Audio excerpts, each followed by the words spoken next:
Hi friends, welcome to Ammu's kitchen. നമുക്കിന്ന് eggless fruit custard എങ്ങനെ ഉണ്ടാക്കാം എന്ന് നോക്കാം. അതായത് നമുക്ക് മുട്ട യൂസ് ചെയ്യാതെ കസ്റ്റാർഡ് എങ്ങനെ ഉണ്ടാക്കാമെന്ന്.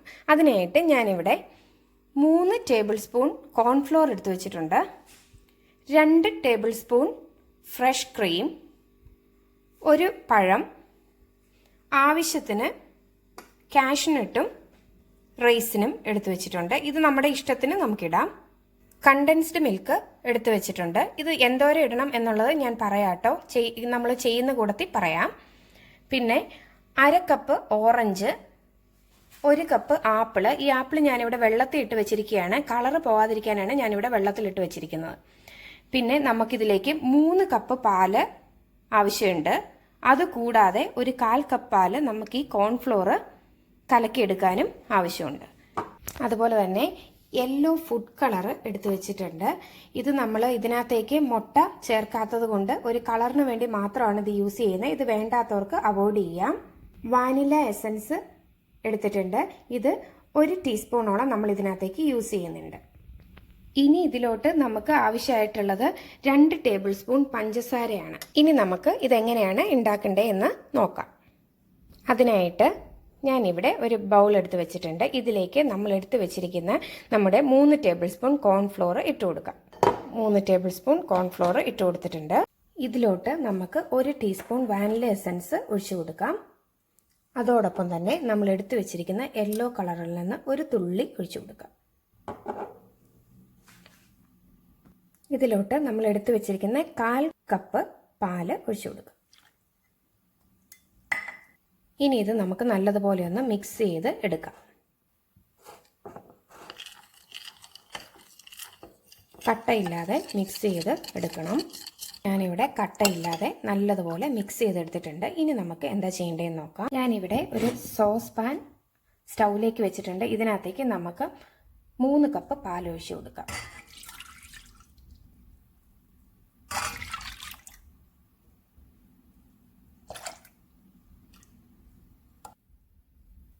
ഇതിലോട്ട് നമ്മൾ എടുത്തു വെച്ചിരുന്ന നമ്മുടെ 2 ടേബിൾ സ്പൂൺ പഞ്ചസാര കൂടി ഇട്ട് കൊടുക്കാം. ഇനി നമുക്കിത് നല്ലതുപോലെ ഒന്ന് ഇളക്കി കൊടുക്കാം. ഇടയ്ക്കൊന്ന് ഇളക്കി കൊടുക്കണം. മീഡിയം ഫ്ലെയിമിലിട്ട് നമുക്ക് ഇതൊന്ന് തിളപ്പിച്ചെടുക്കാം. പാട കെട്ടാതെ നോക്കണേ. ഇടയ്ക്കൊന്ന് ഇളക്കി കൊടുത്താൽ മതി. മീഡിയം ഫ്ലെയിമിലിട്ടാൽ മതി. അപ്പം നമ്മുടെ പാട കെട്ടാതെ നമുക്ക് തിളപ്പിച്ചെടുക്കാൻ പറ്റും. ഇതുണ്ടോ, നമ്മുടെ പാലിവിടെ ബോയിലായി വന്നിട്ടുണ്ട്. പാടയൊന്നും കെട്ടാതെ ബോയിലായി വന്നിട്ടുണ്ട്.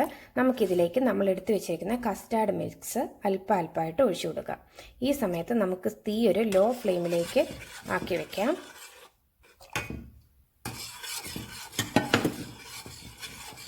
ഇനി നമുക്കിത് ലോ ഫ്ലെയിമിലിട്ട് നന്നായിട്ട് ഇളക്കി ഒന്ന് കുറുക്കി എടുക്കണം. ലോ ഫ്ലെയിമിലേ ഇടാവുള്ളൂ. അതുപോലെ തന്നെ ഇളക്കി കൊടുക്കുകയും വേണം, ഇല്ലെങ്കിൽ ഇത് കട്ട പിടിക്കും. അപ്പം നമ്മുടെ പാല് ഇവിടെ കുറുകി വന്നിട്ടുണ്ട്. സ്റ്റൗ ഓഫ് ചെയ്ത് ഇത് മാറ്റാവുന്നതാണ്. ഇതിപ്പോൾ ഞാൻ സ്റ്റൗവിൽ നിന്ന് മാറ്റിയിട്ടുണ്ട്. ഇതുകൊണ്ടോ ഈ ഒരു കൺസിസ്റ്റൻസി വേണം നമ്മൾ എടുക്കാനായിട്ട്. കാരണം ഇതിരിക്കുമ്പോൾ ഇനിയും കട്ടിയാവും. അപ്പം നമുക്ക് ഇത് ഈ പാത്രത്തിൽ നിന്ന് മാറ്റി വേറെ ഒരു പാത്രത്തിലേക്ക് ആക്കാം. ഞാനിത് വേറെ ഒരു ബൗളിലേക്ക് മാറ്റിയിട്ടുണ്ട്. ഇനി നമുക്ക് ഇതിൻ്റെ ചൂടാറുന്ന വരെ ഒന്ന് വെയിറ്റ് ചെയ്യാം. അപ്പം നമ്മൾ ഈ ചൂടാറാനായിട്ട് വെയിറ്റ് ചെയ്യുന്ന സമയത്ത് ഇടയ്ക്ക് ഒന്ന് ഇളക്കി കൊടുക്കണം, ഇല്ലെങ്കിൽ ഇതിൻ്റെ മുകളിൽ പാട പോലെ കിട്ടും. അതുകൊണ്ട് ഇടയ്ക്കൊന്ന് ഇളക്കി കൊടുക്കുക. നമുക്ക് ചൂടാറുന്ന വരെ വെയിറ്റ് ചെയ്യാം. ഇതിപ്പോൾ നല്ലതുപോലെ ചൂടൊക്കെ ആറിയിട്ടുണ്ട്. ഇനി ഞാനിത് 1 മണിക്കൂറത്തേന് ഫ്രിഡ്ജിൽ വെക്കാൻ പോവുകയാണ്, ഒന്ന് നന്നായിട്ട് തണുപ്പിച്ച് എടുക്കാനായിട്ട്. നമ്മുടെ കസ്റ്റാർഡ് ഇവിടെ ഫ്രിഡ്ജിൽ വെച്ചിട്ട് 1 മണിക്കൂർ കഴിഞ്ഞിട്ടുണ്ട്. നല്ലതുപോലെ തണുത്തിട്ടുണ്ട് കേട്ടോ. നമുക്ക് ആദ്യം ഇതിൻ്റെ മധുരം ഒന്ന് നോക്കിയിട്ട് ആവശ്യത്തിന് കണ്ടൻസ് മിൽക്ക് ഒഴിച്ചു കൊടുക്കാം. ഞാനപ്പം